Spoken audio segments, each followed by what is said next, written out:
Mwadibo. Thank you.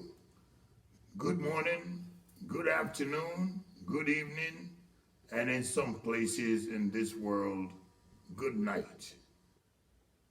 This is American Biafran Veterans Network, ABVet Weekly News, Washington, D.C. I am Chief OPDK. Here are the news. And what comes across as a really shocking development, gunmen on Sunday morning wreaked havoc on communities in Imo State by kidnapping two traditional rulers. The gunmen also burnt their palaces and vehicles during their operation. The affected traditional rulers were Eze Acho Ndukwe of Amagu Ihube and Eze Paul Ogun of Ihite Ihube, both in the Okigwe local government area of the state. The gunmen also kidnapped a youth leader of Umulolo Okigwe, whose name had yet to be ascertained as of the time of filing this report. Apart from kidnapping the traditional rulers and youth leader, the gunmen also invaded the country home of a community leader in Umulolo, Okigwe, Fabian Mosu, and vandalized his house. Community sources told our correspondents that the assailants came in Hilux vehicles in an operation that lasted from 12 midnight to 12 a.m. on Sunday. The source revealed that Ezin Dukwe, the chairman of the Council of Traditional Rulers in Okigwe local government area, is also chairman of and chief executive officer of the Guinness Hotel in Okigwe. The spokesman for the police in the state, Michael Abaddam, disclosed that the command had commenced investigation into the incident. This is coming on the heels of the attack on the traditional rulers of Alta, ancient kingdom, in Njaba, local government area. Eze Edwin Azike, who was kidnapped on Thursday and killed on Friday, with his corpse dumped at the market square. Also the traditional ruler of Umbutu, ancient kingdom, Eze Damien Mwaigwe, was kidnapped on Thursday and released on Saturday. The onslaught on traditional rulers in the southeast has continued ever since hoodlums invaded Njaba, local government area, council headquarters at Nenasa on October 19th and shot at traditional rulers who were having a stakeholders meeting. While two traditional rulers sustained gunshot injuries and were rushed to a hospital, two other monarchs died on the spot. The indigenous people of Biafra, IPOB, has reacted to the killing of traditional rulers in Imo State, Edwin Azike, by unknown gunmen on Thursday. IPOB accused the governor of the state, Hope Uzodinma, of being behind Azike's murder, alleging that the governor had threatened to act against any monarch who failed to do his bidding. The group spokesman, Emma Powerful, said that this is a statement made available to newsmen. The pro-Biafran group alleged that the traditional rulers of Njaba was murdered by fake gunmen created by politicians in Imo State in their desperation to demonize IPOB and the Eastern Security Network. It described the situation Imo as a burning hell under the watch of Hope Uzodinma, while calling on elders in the state to address the issue and call the governor to order. On Friday, that same unknown gunman gruesomely killed Azike, the traditional ruler of Ata, ancient kingdom, and Ijaba, local government area of the state. He was abducted on Thursday, and his corpse was found in the community market square on Friday morning. Mazi Nnamdi Kanu. In other developments, the indigenous people of Biafra has called on the Nigerian government to transfer its leader, Nnamdi Kanu, to a prison facility. The group said this in a reaction to starvation and all other torture operatives of the Department of State Services had subjected Kanu to. In a statement released by its spokesman, Emma Powerful, on Saturday, IBOP asked the Nigerian government and its secret police to stop violating Kanu's rights. It warned against harming Kanu through unnecessary punishment meted out to him while he is in detention. IPOB alleged that DSS denied its leader food for 3 to 4 days, while now calling on Amnesty International and other human rights groups to prevail on Nigerian government to stop the continued maltreatment and humiliation violation of Kanu while he is in custody. Recall that Kanu's lawyer, Ifeanyi Ejiofor, and his brother, Prince Kanu, cried out last week that the leader was denied food, medical care, change of clothes, and other provisions ordered by the court. The Hausa Association of Nigeria, also known as Kungiya Hausawan Nigeria, or KUNHAN, has called on Muhammadu Buhari to resign from office because of the obvious failure of his administration. The association, in an open letter to Buhari on Sunday, which was obtained by our correspondent, said the Buhari regime spared Fulani terrorists and bandits, but went after such men as Nnamdi Kanu, the detained leader of the indigenous people of Biafra, and Sunday Adeyomo, aka Sunday Igboho, the Yoruba national agitator. The association noted that the Hausa regrets supporting and voting for Buhari massively. Kuhan, through its letter, portrayed the true picture of Hausa mood, noting that it had hoped that by voting for Buhari into power, they have chosen a messiah based on what Muhammadu Buhari said he would do. He voted in, there will be security in the country, improve economic, and fight against corruption, all of which turned out to be fictitious. It also noted with dismay that high-profile, deadly Fulani terrorists like Tarji and collaborators are still roaming freely, simply because they are just a threat to Hausas rather than Buhari's sovereignty, while in Nnamdi Kanu and Sunday, Igboho could be found even beyond our territory.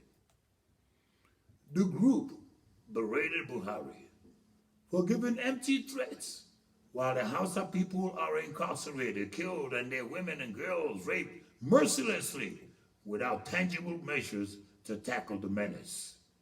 It noted with disbelief that the Buhari administration sees Nnamdi Kanu and Sunday Igboho to be a threat, while the real terrorists are treated with kids' gloves. Which is why a whole Minister of Information named them just ordinary criminals but called Nnamdi Kanu a terrorist.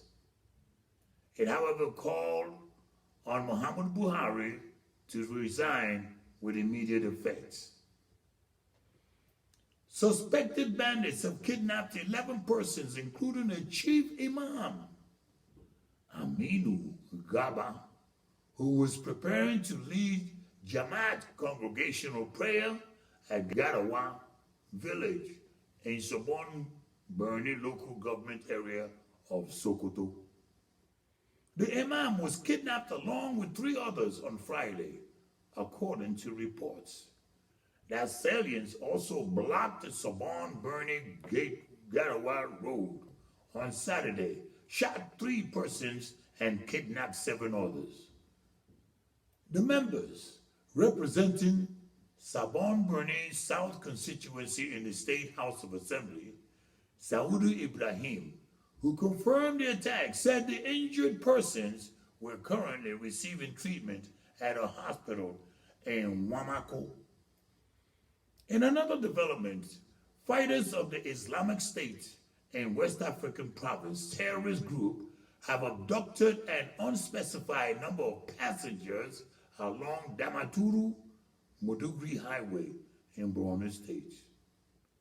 Security sources said the commuters were headed to Mudugri in Borno State from Damaturu in Yobe when they were intercepted a few kilometers after Banishik town. Chairman, Northeast Network of Civil Organizations, Amadou Shehu, also confirmed that he received reports of the abduction. It was gathered that the incident happened around 8:30 a.m.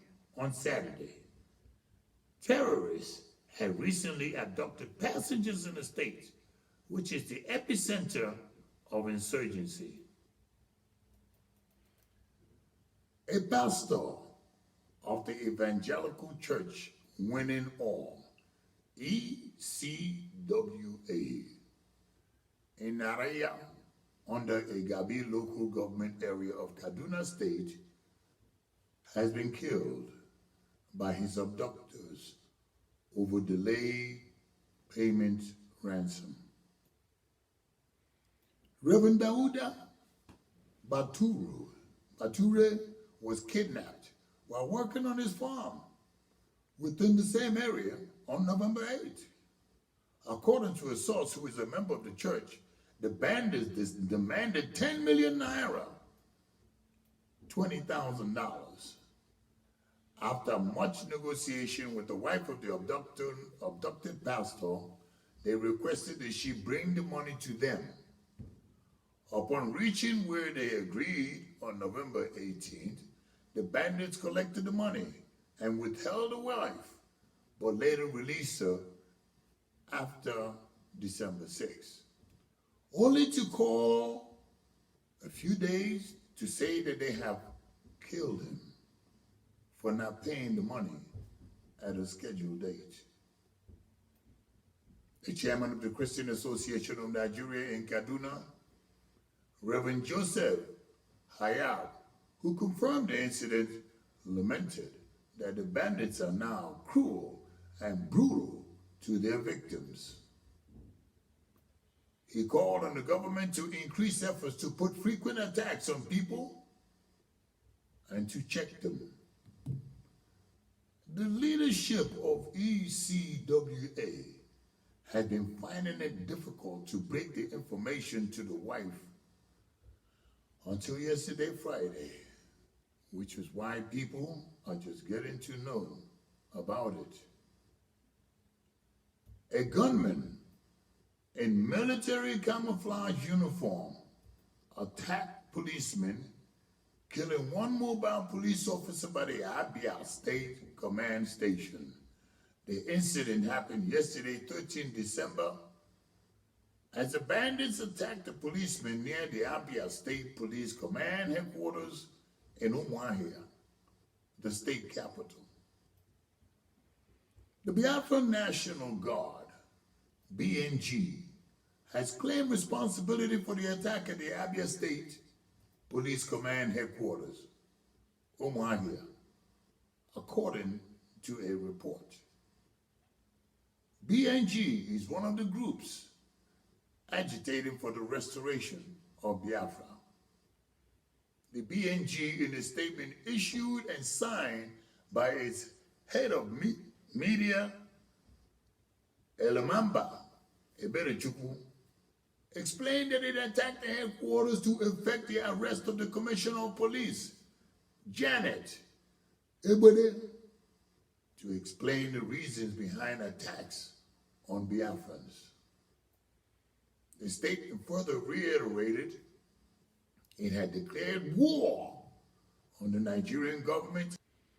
He reminded members of the public that the group had earlier called for the release of prisoners of conscience who were incarcerated in various prison facilities across Nigeria for daring to preach Biafran freedom.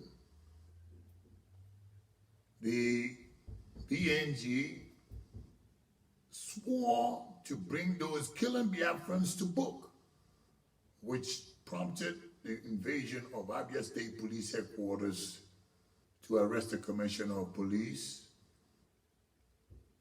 Janet Ebede, who has overseen deaths of thousands of Biafrans. There is a new lawsuit that has been filed. The leader of the indigenous people of Biafra, IPOB, Nnamdi Kanu, has filed a case against the Department of State Services, DSS, Attorney General of the Federation of Ministers of Justice, Abubakar Malami, before the Federal High Court in Abuja, accusing it of grossly violating his fundamental human rights. The IPOB leader bemoaned that despite an order of the court, he had neither been allowed to have a change of clothes nor to practice his religion in detention. The suit was supported by an affidavit of urgency that was deposed by Kanu's younger brother, Emmanuel. Kanu is seeking an order from the Federal High Court in Abuja to compel the DSS to allow him access food, medical care, and clothes of his choice.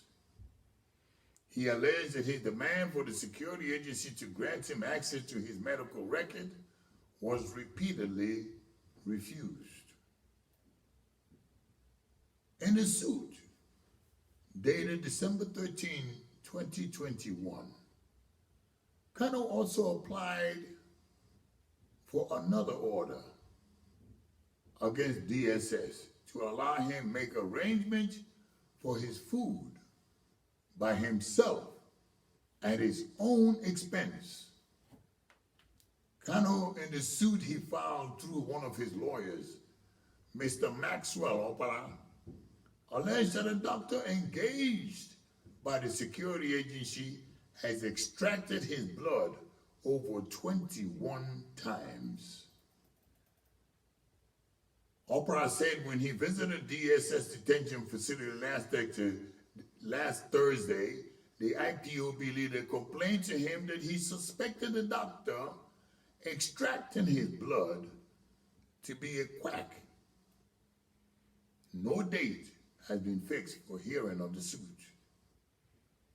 Recall that Kanu's lawyer, Ifeanyi Ejiofor, and his brother, Prince Kanu, cried out last week that his brother was denied food, medical care, change of clothes, and other provisions ordered by the court.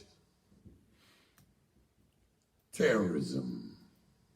The National Security Advisor, NSA, Major General Babagana Manguno, retired, has identified Jamaat Nasser Islam wa Muslimi, JNIM, the Islamic and Muslim Support Group, GSM,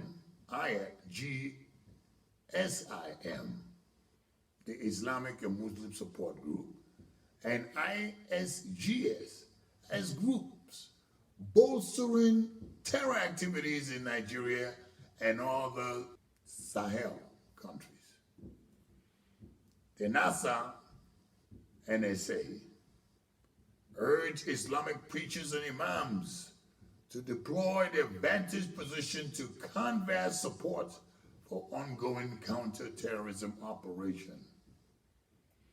He observed movement for the actualization of the sovereign state of Biafra has kicked against ideas of Igbos kneeling in order to get the presidency in 2023.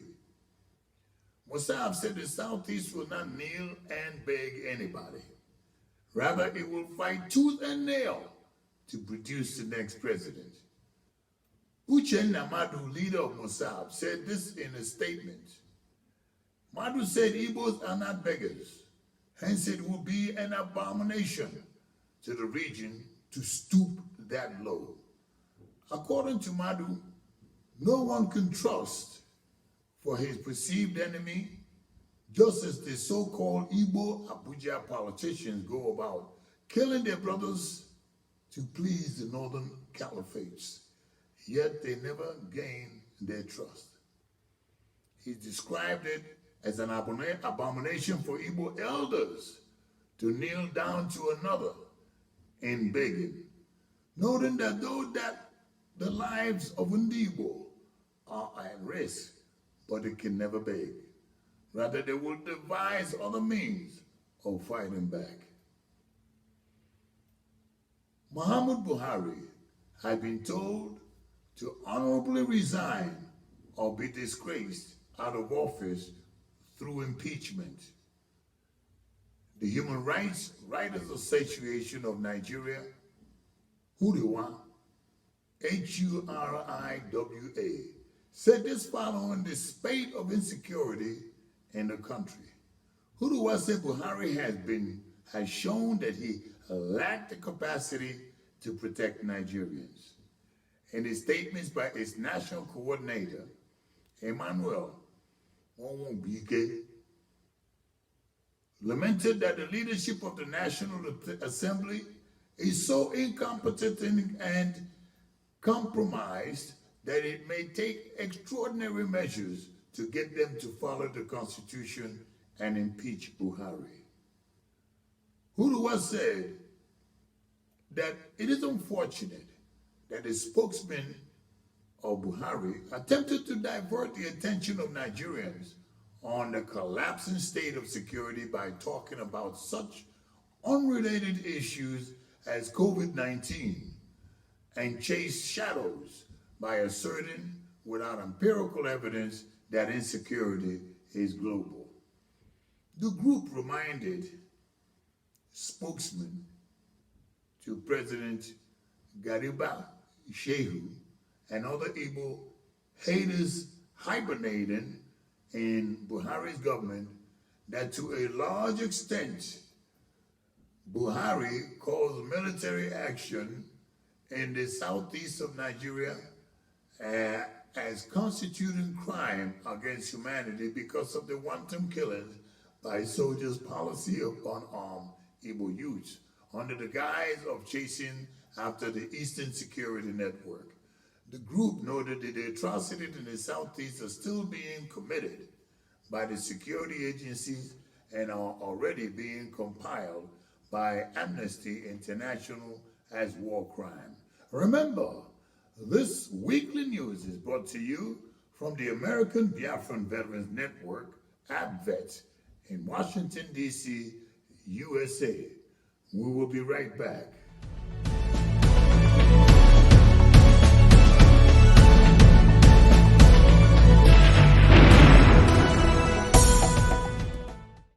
Over half of the armored vehicles given the Nigeria government to fight terrorism are now in the hands of Boko Haram. President Obama and the Clintons donated millions to support the Buhari campaign in Nigeria.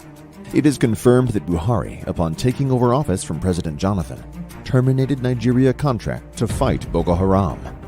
President Biden is aware that President Buhari has been dead since 2017 and buried in Saudi Arabia, and that the person wearing Buhari face mask is not Buhari.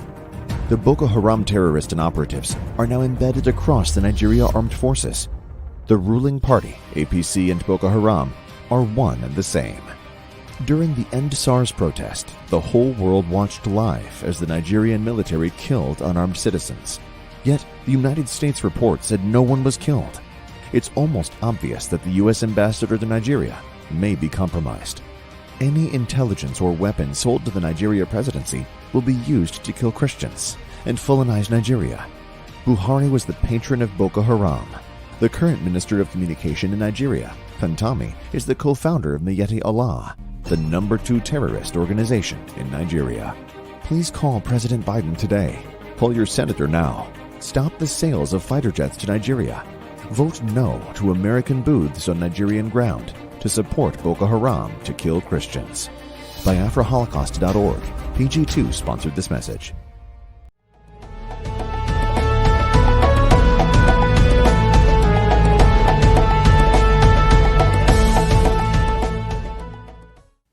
Welcome back. This is Chief OBDK. Here are the rest of the news. Some gunmen in Awka, Anambra State, killed 3 persons. The attack took place yesterday as tricycle operators scheduled a protest. It was learned that one of the 3 persons killed was a tricycle operator, but the planned protest was said to be in connection with the perceived high fees imposed on the transporters by their leaders. The 3 persons were gunned down at Nnamdi Azikiwe University Junction. A police officer confirmed the incident, blaming it on cultists. He said the command had mapped out a strategy to curb rampant cultism in the state, adding that the commissioner of police, Echeng, had deployed men to investigate the killing. In other news, Ifeanyi Ejiofor, the lead counsel to the leader of the indigenous people of Biafra, Nnamdi Kanu, has reiterated that the Department of State Services subjects his client to torture in detention. Ejiofor, in his reaction to the DSS public relations officer, Peter Afunanya, said on Tuesday that Kanu was being mentally tortured while describing the DSS accounts as blatant falsehood. In a statement released on Wednesday, Ejiofor said that he is compelled to set the record straight in view of the damage the DSS response dished out by the agency's spokesman, Mr. Afunanya.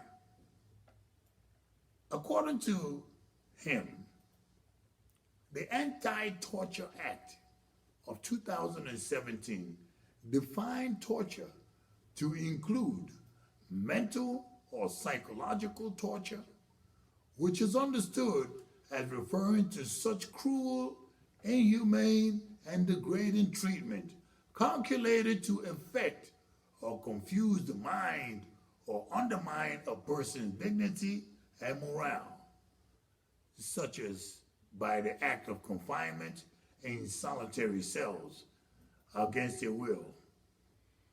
Therefore, Nnamdi Kanu need not be subjected to daily beatings and flogging by the personnel of DSS before he can be qualified as being tortured, contrary to what Afunanya said.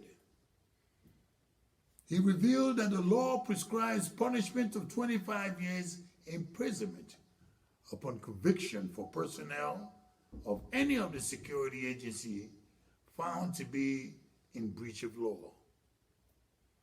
AGO4 said that he was unable to find in any place throughout the statement where Mr. Afunanya clearly denied the fact that his client is subjected to 23 hours solitary confinement.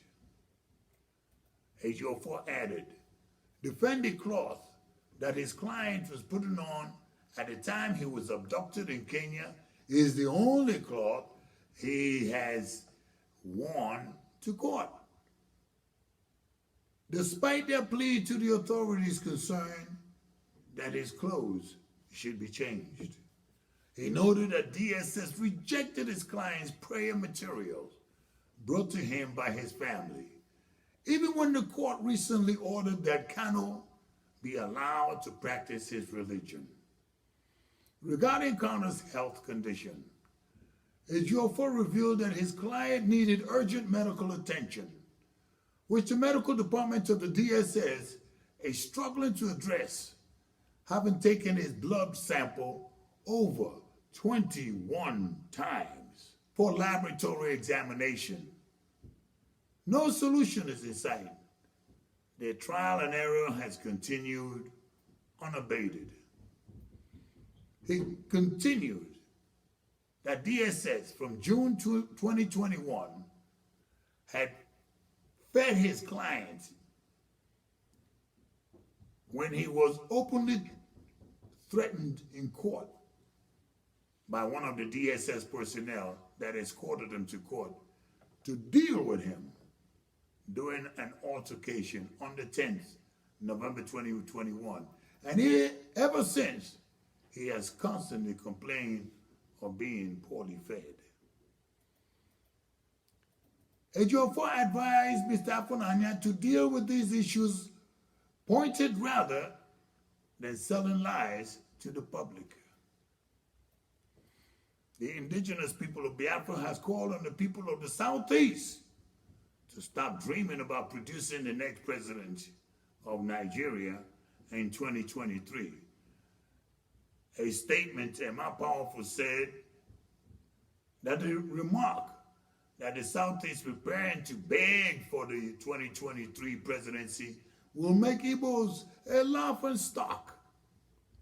IPOB on Wednesday said the reason is because Northern oligarchy would never support a Nigerian president of Igbo extraction, hence the need to support unconditionally Biafra.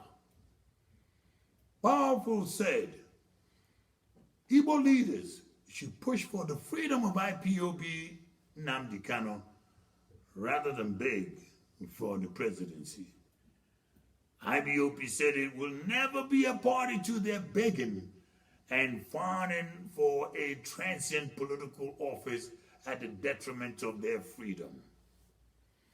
The group warned Igbo leaders against using IBOP and Nnamdi Kanu to bargain their way into political office, but rather focus on securing the unconditional release of Nnamdi Kanu. IBOP advised Igbo leaders desperate for power in 2022 that they should refrain from making unguarded utterances that would make the entire Igbo race a laughing stock. He called on Igbo politicians, businessmen, elders, traditional rulers, religious leaders, and acclaimed leaders, including Ohanes and Igbo, to retrace their steps and carry themselves with dignity at all times. In a recent development, the indigenous people of Biafra, led by Mazi Nnamdi Kanu, has commended the Eastern Security Network, ESN, for its defense of Biafran land in the last 1 year of its inauguration. The group warned against politicians and Department of State Security, DSS, alleging plans to recruit 500 youths into the security outfit, saying that it was a plot to deceive Biafrans and make them believe they are in charge of ESN in Biafra land.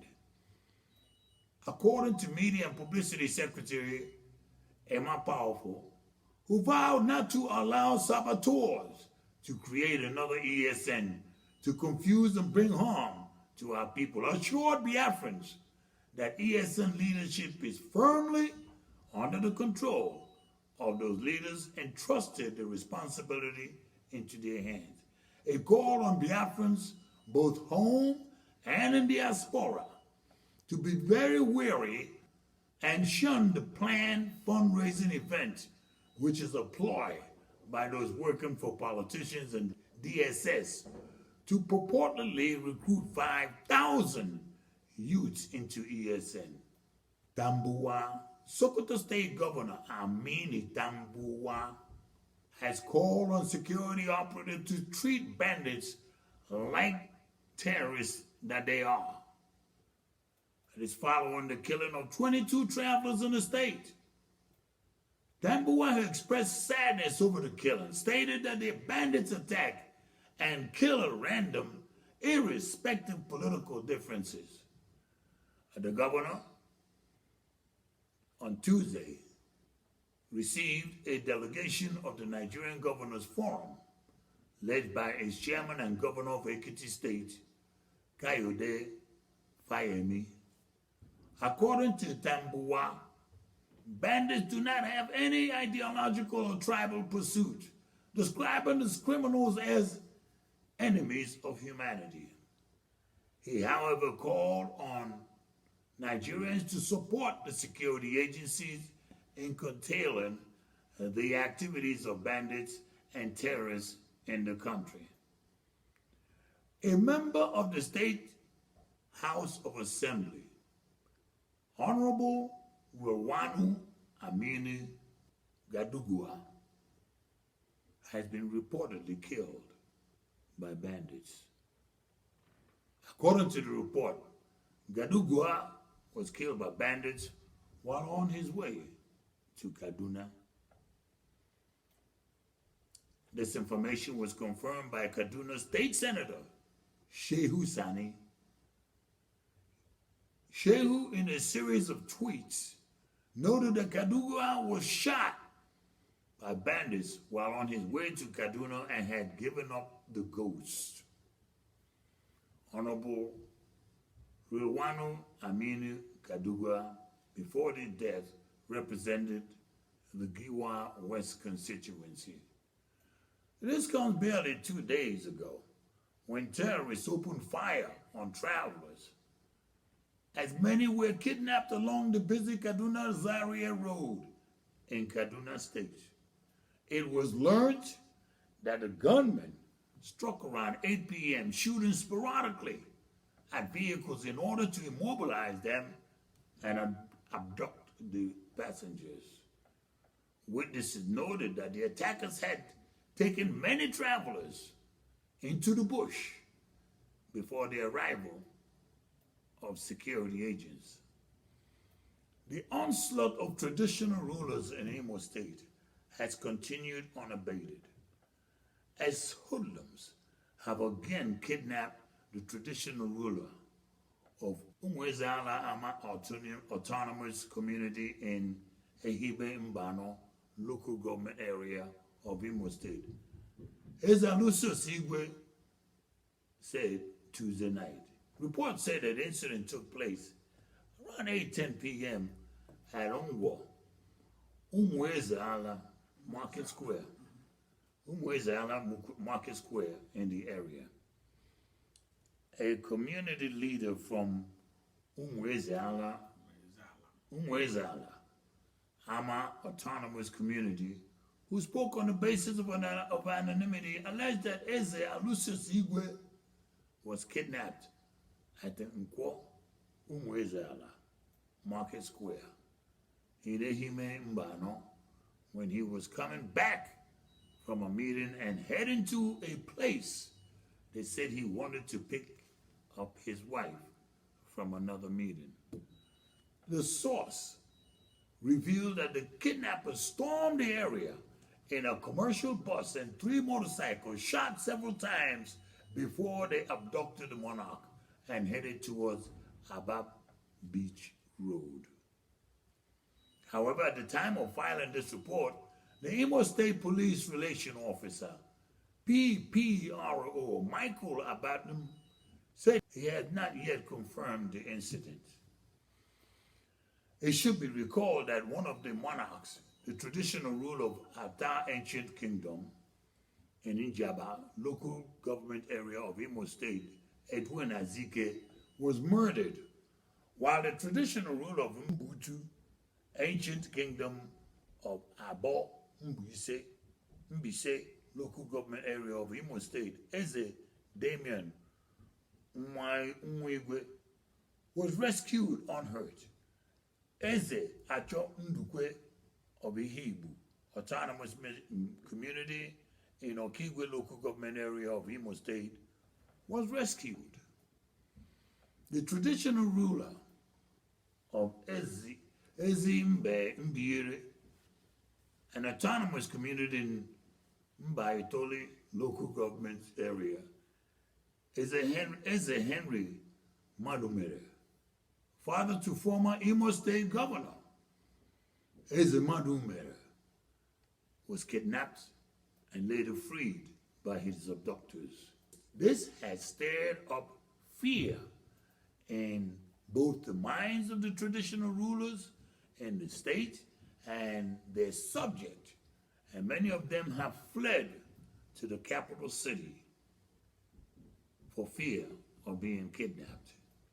Okeke, who is the traditional ruler of Amaifike community in Orus State, he has had series of meetings with monarchs to prefer a solution to the challenges bedeviling the monarchs for the past 2 weeks in Imo State.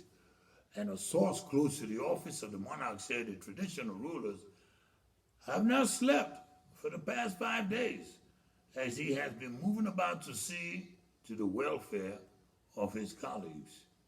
He stated that the pressure that comes with the news of kidnapped monarch has made it difficult for traditional rulers to move about freely, as most of them have taken to disguise themselves. Some no longer move about with their private cars, but enter commercial vehicles just to disguise themselves. Reacting to the development, the Apex Igbo Social Cultural Group, or Hanes and Igbo, yesterday said that the situation is complex, and the group, or Hanes and Igbo, are worried. The public relations officer of the Apex Igbo Group, Chief Alex Ubunea, while reacting to the recent abduction of traditional rulers in the Southeast, said that the group have been talking to the youth and governments. He insisted that some of these killings are being sponsored by external forces for their selfish interests across Igbo land. Also worried by the development, Elder Statesman and First Republic Aviation Minister Mbazulike Amechi has appealed to those kidnappings and killing the traditional rulers, no matter the reason, to stop forthwith, as it amounts to sacrilege. Amechi, however, exonerated the indigenous people of Biafra, IPOB, from the killing of Igbo land after meeting with Muhammadu Buhari and also meeting the leader of IPOB, Bazi Nnamdi Kanu, at DSSL, whom he said he had very fruitful discussion and frank talk with. Amechi, however, noted that the main problem in Imo State is not IPOB, ESN, or any Biafran group, but rather the greatest problem Imo State has is political, and it is between the incumbent governor of the state, Senator Hope Uzodinma, and his predecessor, Owele Rochas, Okorocha, adding that until they resolve their problem and make peace, Imo State may not be calm. Amechi therefore urged the two elephants in Imo State who are in the same political party to resolve their problems for the interest of peace in Imo State, saying that the amicable solution or resolution of their problem will bring calm in the state, since the majority of the crisis in the state is from the Olo and Idiato zone of the state. Armed security personnel yesterday arrested protesters in Abuja while others were dispersed in Kano State. In Abuja, policemen from the Federal Capital Territory Command disrupted a protest by some northern youths in the territory, arresting 7 persons, including 2 journalists. The 2 journalists were later released. The protesters had converged at the Nigerian Labor House, popularly known as Ayuba Waba House, central area, demanding an end to the insecurity in the north. Armed with placards bearing arms with various inscriptions like Buhari is a weak army general, northern region is bleeding, Buhari is sleeping. How many have to die in the north before Buhari is asked to resign? Among others, the protesters marched under the bridge in Gaki Area 1, where some policemen emerged and arrested them. When contacted, the Federal Government Territory Command spokesperson, Josephine Ade, said policemen were deployed to restore normalcy following information that there was a civil disturbance in the area. In another development, Kano State security officials consisting of policemen and DSS operatives barricaded the gate of the Nigerian Union of Journalists to stop youths protesting against insecurity in the north from entering the premises. One of the leaders of the protesting group, Jamilu Charanchi, Northwest Coordinator, Coalition of Northern Groups, read the communique while delivering his address at the gate of the NUJ. They called on the Nigerian government to avoid increasing the price of fuel, addressing insecurity, and resolve the problem of inflation in the country. Also speaking on the insecurity, one of the organizers of the protest, Abba Hikima, called for a stop to the bloodletting in the north, while insisting that security personnel be properly armed to face the bandits who he insisted are more armed than the state security agents. The human rights group Amnesty International has called on security agencies, including the Nigerian police force and the DSS, to stop harassing and arresting youths protesting insecurity in northern Nigeria. In a series, Amnesty demanded the release of young protesters. The group called on Nigerian authorities to immediately and unconditionally release all those arrested for exercising the right of assembly. Eze Oto Ndembise Igwe Ezeudo has called on Muhammad Buhari to immediately facilitate the release of Nnamdi Kanu, leader of the indigenous people of Biafra, who has been in custody of the Department of State Services since June, when he was seized in Kenya. He stated that it is disheartening to note that 61 years after Nigeria's independence, one of the tribes that formed the tripart of the country is yet to produce a sitting president, which he believes is one of the reasons behind endless agitation in the southeast geopolitical zone. Bandits in some other communities in Niger State have demanded that farmers pay some levies before the harvesting of their crops. The bandits reportedly threatened to attack the farmers or destroy their crops if they failed to pay the levies. A joint security task force that raided kidnapped camps in southeastern Nigeria has allegedly uncovered an abandoned community.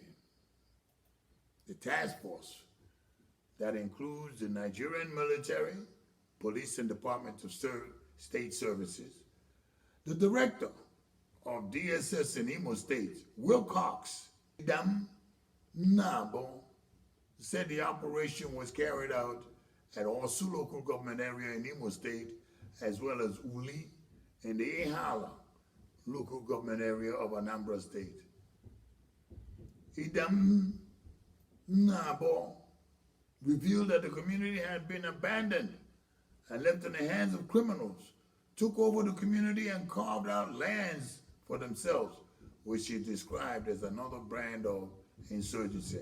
After a gun duel between the security forces and some of the suspected kidnappers, numbering about 30 were arrested in Imo State. He expressed surprise that in this century, some people still practice cannibalism. The many consumers and sellers of the dreaded killer hard drug metamorphine chloride crystal meth called Miri in Obodo Amiyama Autonomous Community in Ikeduiru local government area of Imo State have issued a 48-hour notice to quit the community. The decision was taken at the cabinet meeting of the Eze in Council, led by the traditional ruler of Obodo Imo Autonomous Community. The council further said if nothing is done to checkmate the menace, the life and future of the youth will be history. The indigenous people of Biafra has declared Nnamdi Kanu a prisoner of conscience. The IPOB said Kanu, who is in custody of the Department of Service, DSS, was arrested for committing no offense. Emma Powerful, the spokesman of IPOB, in a statement released today and obtained by our correspondent, said its leader only advocated for self-determination due to the perceived oppression of the Southeast.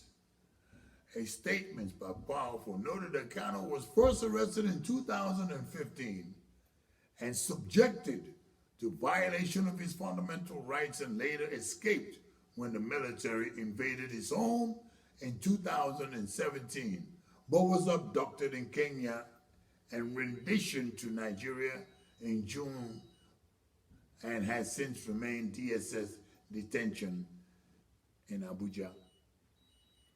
IBOP, therefore, have to inform the international communities of African countries. Mazi Nnamdi Kanu is fighting for the freedom and self-determination of his people, as the United Nations Charter, African Union Charter, and the Nigerian Constitution, to which Nigeria is a signatory, recognize self-determination as a fundamental human right and not a crime. IBOP alleged that hundreds of concerned citizens exercised their rights to peaceful protests against the incarceration of Mazi Nnamdi Kanu were massacred in cold blood by Nigerian security services, and some were arrested without trial, while others simply disappeared and have never been found again. The Kanu's condition to that of Nelson Mandela, who fought against apartheid, noting that he broke no law nor committed any offense.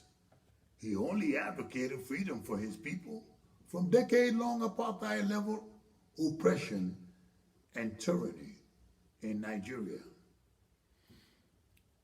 The statement noted that the indigenous people of Biafra has remained a peaceful organization, devoid of any hate or violence, and totally committed to its aims and objectives through peaceful democratic means as recognized by international law.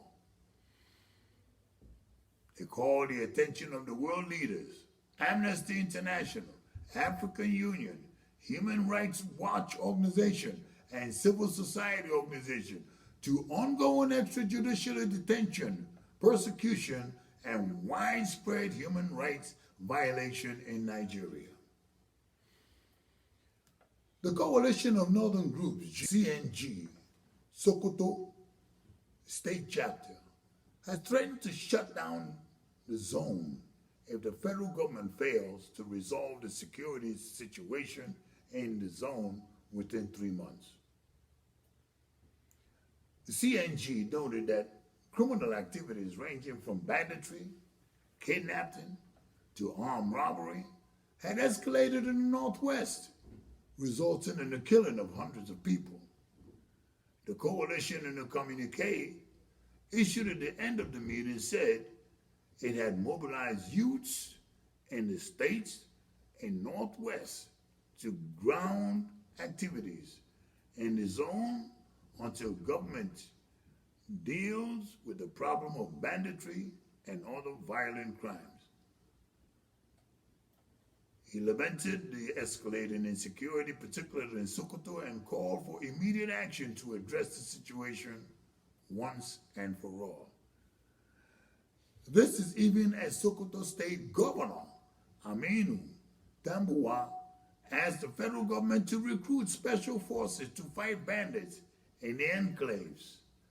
Governor Tambuwa said the state government was looking into the possibility of deboarding all boarding schools in the state, pending when the security situation improved. This is American Biafran Veterans Network, ABVet Weekly News, Washington, D.C. This is Chief Obidike. God bless you. God be with you.